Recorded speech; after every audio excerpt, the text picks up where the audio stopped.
Today I want to talk about being spiritually scientific. How many here are as smart as Einstein? Kind of a joke, huh? How about Sir Isaac Newton? Where do you fall on that one? You know, with gravity. And Hawking, Stephen Hawking, some of you know, astrophysicist. When we think about science, generally we hold them in awe. And when we think about being scientific, a scientist, basically the theorem that they use, if it cannot be measured, it doesn't exist. So we got to be able to measure something to find out, and it doesn't exist. Now, science itself is a branch of knowledge or study dealing with the body of facts or truth systematically arranged and showing the operation of general laws. And when we think about these things, and we think about people who are scientific, some of the problems that we may have in dealing with all of this speaks to the mysteries of the universe, how things are made, how things are created. And they are always in search for answers to these things about truth and the like. Now, science, there's a hope of science. Science has hope.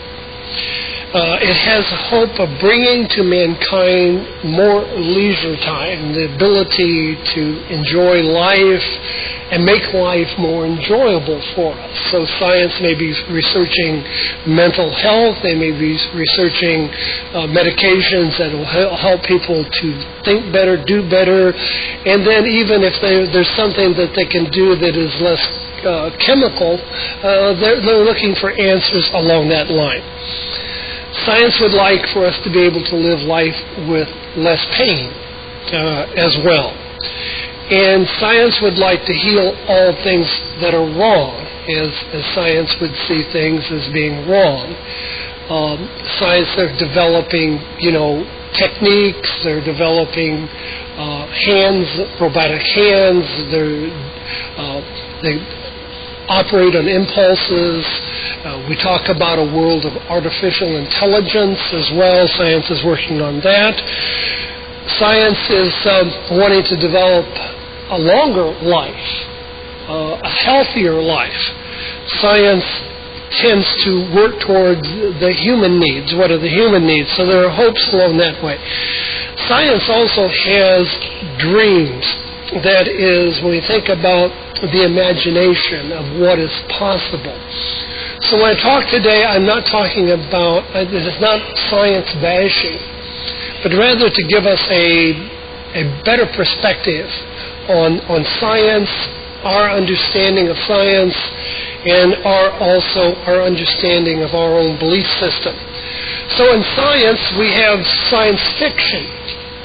And in science fiction, and this obviously dates me a bit, you think about Star Trek. Beam me up, Scotty. And you stand in this tube, and they had a name for it, and I didn't watch that many to be able to tell you the name, but the particles begin to just mix and poof, you're somewhere else. And that's quite incredible. We think about the imagination of science, human regeneration. So we have stem cell research. And they're actually able to take certain stem cells and build human parts, rebuild those things. And then, of course, science is about salvation from human problems and human difficulties. For example, if this earth becomes overcrowded, we want to be able to travel to other planets or places and be able to survive in other areas. And then science is also about the things that are seemingly impossible. That is, things that are invisible to the human eye, invisible to take some really highly technical tools, machinery to be able to see and to do and to explore those things. So when we think about the impossible, that accomplishments that are beyond our imagination, there are things that we haven't even begun to imagine yet. And then science is about truth and getting the ultimate truth. And again, one of the things in terms of scientific research oftentimes is there is no absolute truth. But we want to get to an ultimate truth. And then, of course, ultimately, the source of life itself in creating. Now, what does all this have to do, and why should this be a part of a sermon? Well, I want to talk about our being spiritually scientific. Because the issue and the problem that we have is with science that it must be measurable. How is it that we measure those things which are spiritual? How do you do that? On the one hand. On the other hand, let's think about our less than scientific approach. Because you see, with scientists, for example, Einstein had the theory of relativity. Now, how many of you can explain the theory of relativity? Well, yeah, Dave holds up his hand, but it didn't stay up there long. It is about the bending of light, about time, and all of those. I say all of those things because I can't explain the whole theory of relativity by any stretch of the imagination. Could I do that? But for us, the things that are talked about what science is trying to do, you have already done.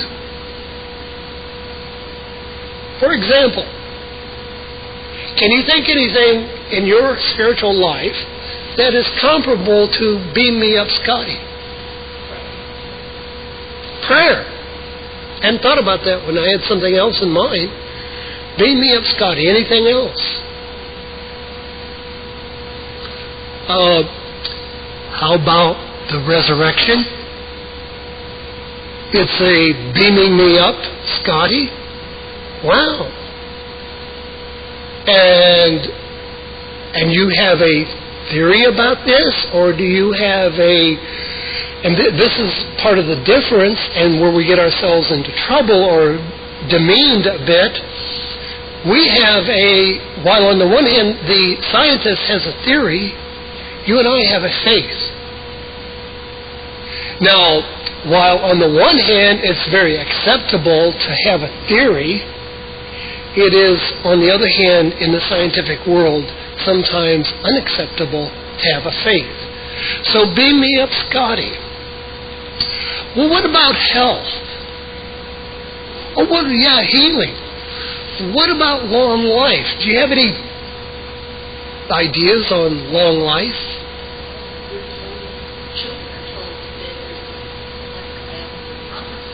One promise, but let's think bigger. Life. Let's think bigger than that. How about eternal life? Because if we're trying to give people life, how about eternal life? Oh, well, let's take this healing a little bit further in our understanding. What do we think about healing? Glorified bodies. Oh, my.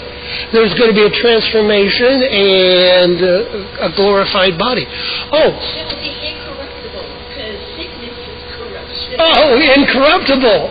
Oh, my. So you're okay. What about the universe? What do you think about the universe? There will be a new heaven, new earth. Oh, you're catching on. There's a new heaven and a new earth, you believe. What about architecture? How high of a building could you build?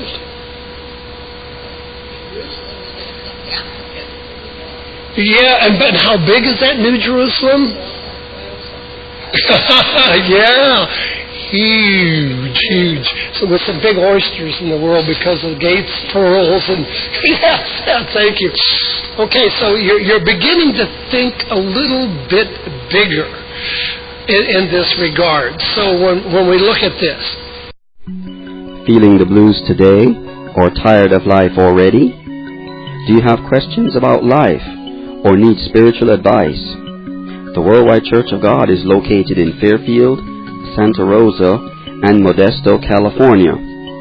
We welcome everyone to attend our worship services with us every week at the times listed on your screen.